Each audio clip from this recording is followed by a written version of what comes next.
Vamos resolver agora alguns casos aqui, alguns exercícios sobre dimensionamento de componentes, então, para partida e proteção de motores elétricos, né? Motores elétricos trifásicos aí, que são a grande maioria dos nossos motores elétricos.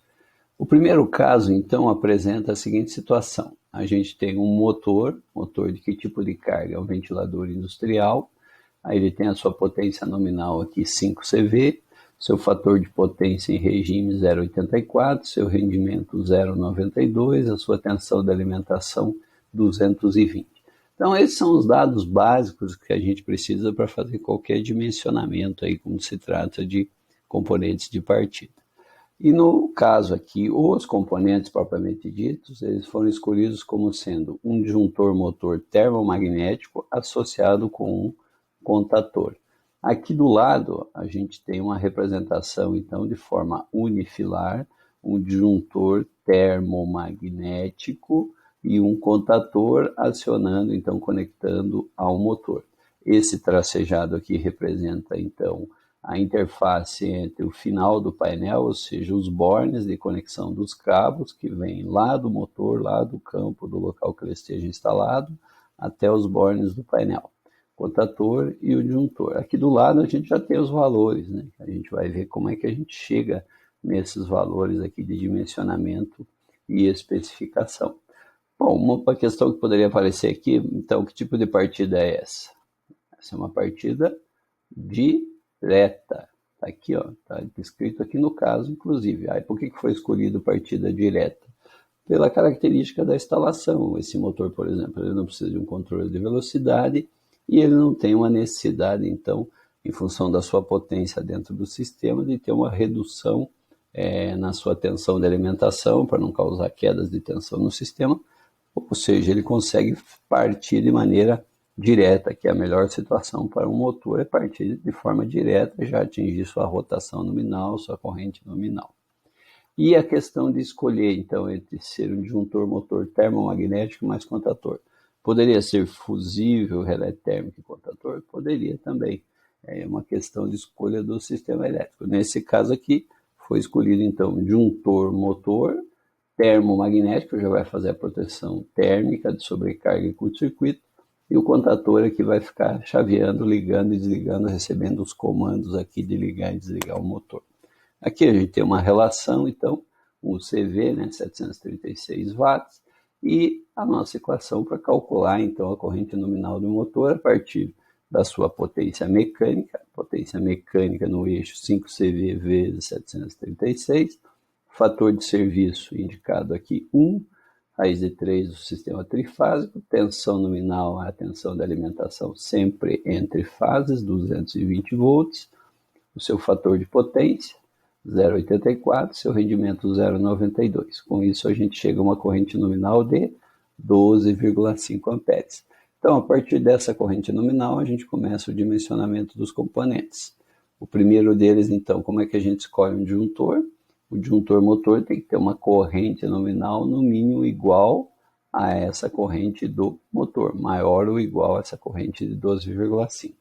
Nesse caso aqui, a gente vai ver aqui, pegamos o modelo de fabricante, então foi escolhido um disjuntor motor de 14 amperes, que possui uma regulagem, isso é importante, disjuntor motor, possui uma regulagem de 9 a 14, ou seja, ele pode ser regulado sua parte de sobrecarga nessa faixa aqui de 9 a 14, atendendo aí os 12,5. E esse modelo escolhido, então, está aqui no exemplo de modelos de disjuntor contator, que nós temos aqui junto com o material, aqui ó, componentes de proteção, aqui na página 2 do PDF, que ele cita lá no caso, ó. Então, o primeiro exercício, ó, nós temos uma série de disjuntores aqui, ó, de faixas de disjuntores. Então, esse tipo 6 aqui, ó, que atende a faixa de 9 a 14, nos atende, porque a ideia básica é que a corrente nominal do motor esteja dentro da faixa de regulagem. Então, atendeu aqui com esse modelo de 14 amperes. Então, a corrente nominal do disjuntor, ela é 14 amperes, a especificação, mas ele possui uma faixa de regulagem de 9 a 14. Está aqui, ó. Disjuntor de 14, faixa de regulagem 9 a 14, e o IR é o valor da regulagem. aonde a gente vai colocar o ajuste aqui da regulagem. Sempre vai colocar no valor da corrente nominal, da corrente do motor da carga. Então ela vai ser IR 12,5. Isso é importante para que quando isso chegue no campo, na execução, na operação, esse valor então seja parametrizado lá no ajuste do disjuntor. E o contator, como é que a gente escolhe o contator? Na mesma linha, a corrente do equipamento do contator tem que ser maior ou igual, então, que a corrente do motor. E aqui entra uma recomendação prática. O que é uma recomendação prática? Uma boa prática de engenharia que traz uma relação custo-benefício satisfatória. Ou seja, se a gente utilizar um fator de segurança aqui de 15% no dimensionamento do contator, a gente vai ter um ganho em termos de flexibilidade e variação em cima dessa corrente nominal aqui, eventualmente se o motor puder, e às vezes, muitas vezes acontece, né? Na fase de projeto a gente não tem absolutamente consolidado ainda, a gente está trabalhando com valores preliminares, né? Tanto de potência quanto de corrente, então isso nos deixa uma margem, mesmo depois em operação nominal, isso traz uma sobrevida boa ao contator, para um custo-benefício razoável. Então, isso é uma boa prática, colocar 15% aqui de adicional. Com isso, a gente teria, então, uma corrente de equipamento de 14,4. E aí, buscando lá ó, também num catálogo de fabricante, a gente vai buscar a corrente nominal do primeiro contator que atenda a isso. Nesse caso, foi de 18 amperes. Lá na página 10 do PDF, se a gente descer aqui, então, vamos pegar aqui o nosso contator para atender. Nós estamos em disjuntores aqui. Ó. Então temos aqui ó, corrente nominal de emprego, lembrando do AC3, quer dizer acionamento de motores. Né? AC3, acionamento de motores. Então, AC3, 440 volts, qual é a capacidade desse contator? Primeiro exercício aqui, ó, 18 amperes, é o primeiro que nos atende. O de baixo seria 12, esse 18. Então, o contator escolhido, 18 amperes, a gente colocou aqui 18 amperes, na categoria de acionamento AC3. Então, aqui a gente fez o dimensionamento básico dos componentes de força. Né? A gente teria, para complementar as especificações aqui dos dois componentes, por exemplo, o disjuntor, qual seria seu nível de curto-circuito, aqui o contator, quantos contatos auxiliares a gente necessitaria para atender esse tipo. Ainda aqui no disjuntor, se a gente teria manopla rotativa ou manopla tipo alavanca, enfim, ou manopla estendida, são as várias formas aí de configuração construtiva. Mas isso aqui em termos de elementos básicos de dimensionamento. O segundo caso aqui nos traz a seguinte situação. Agora a gente tem uma carga que ela vai ser controlada e acionada por um variador de velocidade. E aí esse variador de velocidade tem um contator aqui na sua entrada. E para fazer a proteção do sistema, lembrando que quando a gente tem dispositivos de acionamento de eletrônica de potência, a gente necessita, para garantir a coordenação adequada, ou seja, proteger todos os elementos, cabo e motor, mas principalmente o elemento aqui mais sensível ao curto-circuito, que é a chave eletrônica, a gente precisa de fusíveis ultra rápidos instalados aí dentro de portas fusíveis ou chaves seccionadoras. Então essa é a configuração, o variador de velocidade, chave seccionadora, fusíveis ultra rápidos e um contator, e aí um motor de indução para uma esteira transportadora. Dados básicos que a gente precisa.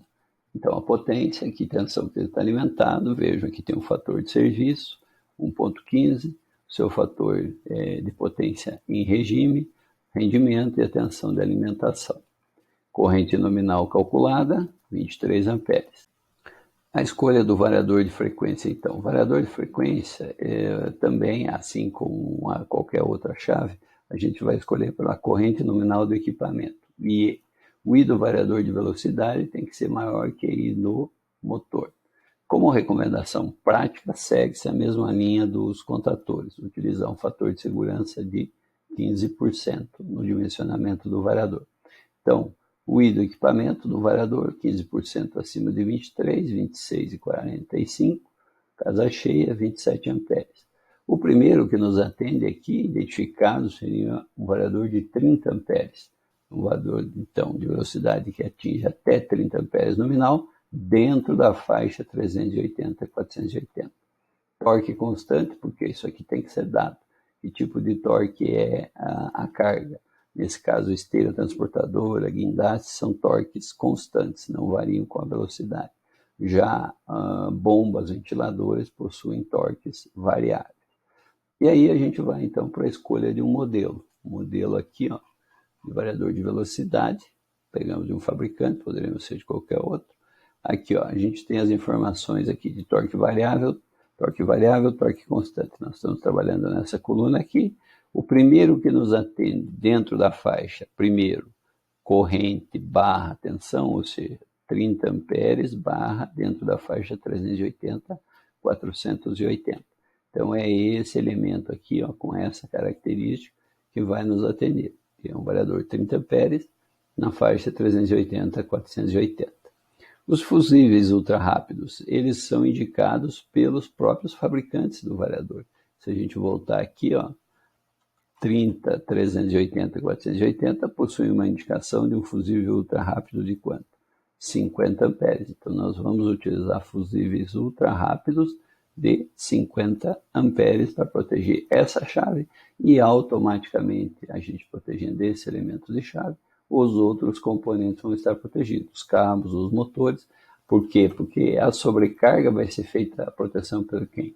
Ajustada no próprio variador. Então esse elemento aqui vai fazer uma proteção de curto-circuito, protegendo então toda a parte da eletrônica de potência e também após o variador de velocidade. Para a instalação então desses fusíveis dentro de um porta-fusível, de uma chave seccionadora para a instalação desses fusíveis, a gente também vai buscar uma referência de fabricante. Aqui a gente tem ó, um modelo, pode ser chaves do tipo rotativa ou punho, onde a gente coloca no seu interior os fusíveis. E o dado básico que a gente vai buscar é quais são as correntes nominais dessas chaves, por exemplo. Chave de 100, 160, 250, 400 ou 630 amperes. Então a ideia básica é escolher uma chave que a gente consiga instalar dentro dela um conjunto de fusíveis que atenda o limite da sua corrente. No caso a gente está trabalhando com fusíveis de quanto? 50 amperes.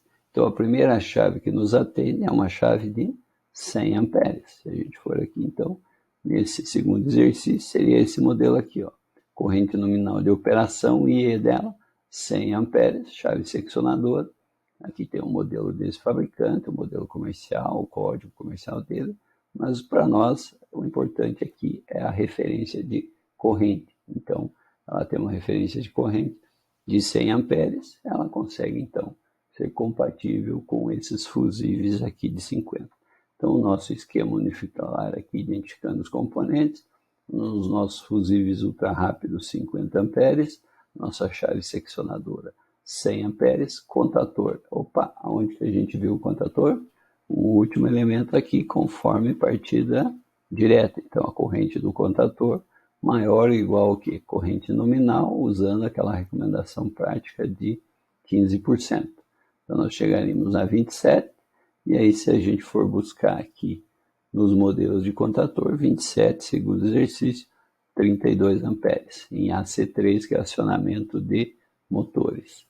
Aí, 32 amperes é o escolhido, então, esse contator, para fazer essa função aqui de chaveamento, né? Pois bem, então ficamos aqui, seccionador de 100, fusíveis ultra rápidos de 50, contator de 32 amperes em AC3 e o variador de velocidade 30 amperes para atender essa carga desse motor de 11 kW. O terceiro caso, o terceiro exercício, a gente já tem o acionamento então de uma carga, de um motor aqui, de uma bomba d'água, e essa bomba d'água de 75 kW, o motor dessa bomba, vai ser a tensão aqui desse motor é 440, e o acionamento vai ser com uma soft start. Essa soft start, então, uma partida suave. Isso, ela foi escolhida aqui em função da queda, nessa potência desse motor. Se fosse partir de forma direta, causaria uma queda de tensão no sistema que poderia comprometer outras partes do sistema. Então, aqui nesse caso foi soft start. Aí a gente tem um contator para acionar ela e da mesma forma, é uma chave eletrônica, então nós vamos utilizar fusíveis ultra rápidos instalados em uma seccionadora. Aqui tem uma tensão especial, ó. O motor, ó, é daquele sistema, ele possui uma tensão nominal de 440, mas a tensão de alimentação é 460. E aí a gente usa 40, 440 ou 460 para calcular a corrente nominal. Aqui em negrito, ó, pessoal, 460. Por que a gente usa o valor lá de cima? Porque é o valor da fonte. Quem injeta corrente para o sistema, para a carga, é a fonte. Então, sempre vai contar a tensão da fonte. Lembrando que esses casos aqui, desse tipo de motor, essa diferença aqui de 20 volts é usada para aqui, para compensar a queda de tensão, né? Porque mesmo que a gente tenha uma queda de tensão até chegar aos terminais do motor, a gente ainda tem 20 volts aqui para ajudar nessa compensação. Mas para efeito de dimensionamento, então a corrente nominal, a sua potência nominal, é toda aquela equação de potência trifásica, mas a tensão, ela é a tensão da fonte, 460. Então, alimentando, nós temos um motor com 106,6 amperes. Vejam, aqui não foi falado em fator de serviço. E aí, como é que a gente trabalha a questão quando não é nos informado o fator de serviço? Aí a gente sempre assume que ele é 1. A escolha, então, da chave, da soft start. Na mesma linha aqui, ó, soft start é escolhida como maior ou igual à corrente nominal do motor, aquela recomendação prática dos 15%. Então, nós teríamos uma chave no mínimo com 122,6 amperes. Aí a primeira que nos atende, se a gente pegar aqui um exemplo de arrancador suave, o soft starter, né, de um fabricante aqui, ó, nós podemos perceber então que a primeira que nos atende aqui, esse terceiro exercício, seria de 130 amperes. Então, o nosso valor aqui da nossa chave é 130 amperes.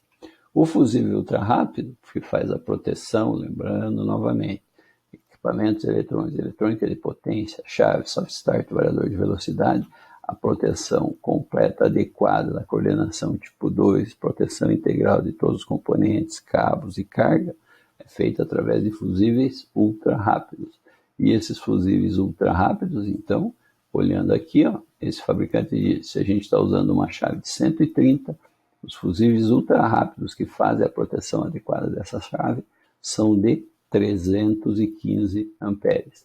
Então é isso que a gente está usando aqui, 315 amperes de fusíveis para valores de fusíveis ultra rápidos. Seccionadora, tem que ser uma seccionadora que permita a instalação desses fusíveis. Então a gente vem aqui, ó, no terceiro caso, o primeiro modelo que nos atende 315 é o de 400 amperes, porque esse aqui só aceita fusíveis até 250. De 250 para cima, ou seja, até 400, nós precisamos então desse modelo de chave seccionadora de 400 amperes. Mais que a gente tem aqui, já escolhemos a soft, já escolhemos o ultra rápido, o seccionador e finalizamos com a escolha do contator. Então, o contator, 15% acima da nominal, 122. E aí, se a gente correr aqui, ó, em AC3, 122, o primeiro contator que nos atende, 150 amperes. 150 amperes aqui. Com isso, a gente monta aqui e identifica os componentes. Fusível ultra rápido 315 amperes, chave seccionadora 400 amperes, contator 150 amperes AC3, soft start 130 amperes no seu acionamento para essa carga. E aqui a carga propriamente dita. Isso, pessoal, é importante agora a gente visualizar como é que a gente vai aplicar isso no nosso sistema dentro aqui do desenvolvimento da disciplina. Nós vamos utilizar, então, essa referência aqui de dimensionamento para fazer o quê? Lá no nosso diagrama unifilar geral, onde a gente está representando as nossas cargas, os vários tipos de partida, nós vamos fazer o quê? Nós vamos fazer, como lista de exercício, o desenvolvimento do dimensionamento, então, dos componentes de partida e proteção dos motores que a gente tem na lista do projeto a desenvolver. Então, a gente vai compor lá o nosso projeto, nosso diagrama unifilar de todas as nossas cargas, passando e fazendo esse dimensionamento aqui, ó, dos componentes para cada uma das cargas em função dos seus tipos de partida, dos seus valores de potência e dados nominais, para a gente compor, então, um memorial de cálculo para fazer o quê? O dimensionamento, então, desses componentes de partida e proteção lá na nossa lista de cargas desse nosso projeto a desenvolver. Ok?